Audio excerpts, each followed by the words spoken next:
The republic we live in, understanding our true country. When we speak of our country today, most immediately think of the massive federal government in Washington, D.C., and the 50 states tied beneath its authority.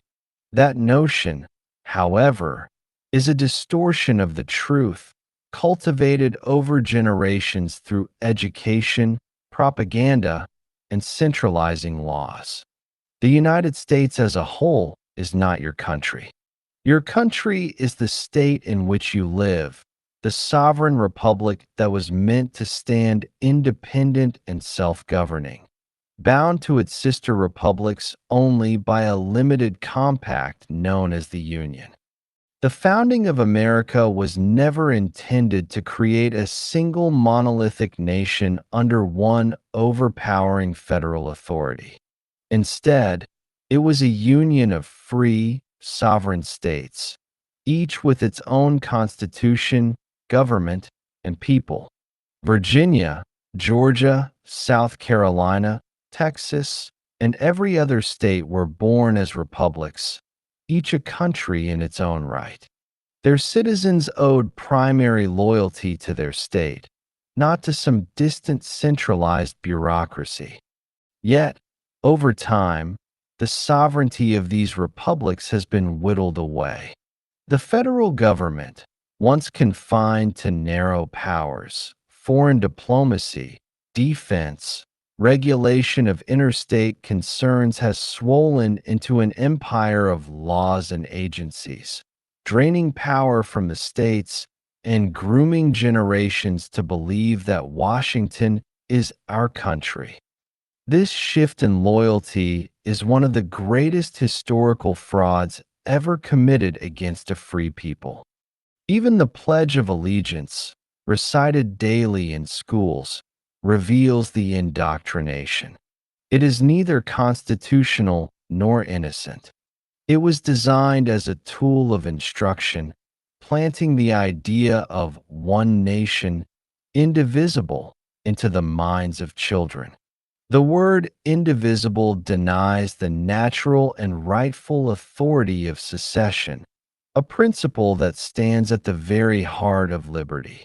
It was secession that freed us from the tyranny of Great Britain in 1776, and yet we're not allowed to have that right now, under an American tyranny if it were to rise. That's what they'd like you to believe.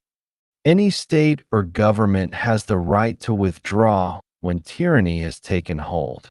Secession is not treason. It is the natural and historic right of free peoples when subjugated by centralized power. This right has not vanished. It has merely been suppressed, and the suppression has been happening for decades, right in front of us. The uncomfortable truth is this: you do not live in the United States as a single nation. You live in Virginia or Tennessee or Kentucky or whichever republic you call home. That republic is your true country. The Union was meant to be secondary, a servant, never a master. Today, the roles are reversed.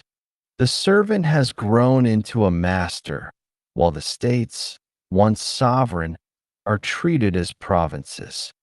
And let me be clear, the Union you live in today is not the Union of Jefferson, Washington, Madison, Franklin, or Adams.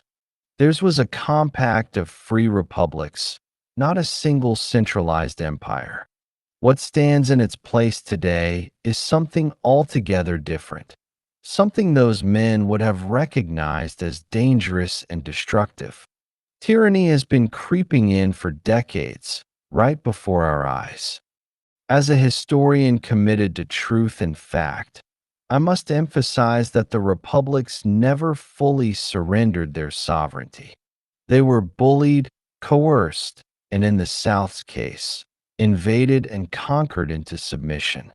The modern generation has been taught to accept this as the way things are, but it is not the way things were intended.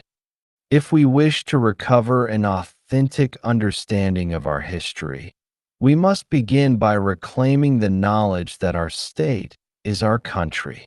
Only then can the people grasp what has been lost and what may one day be restored.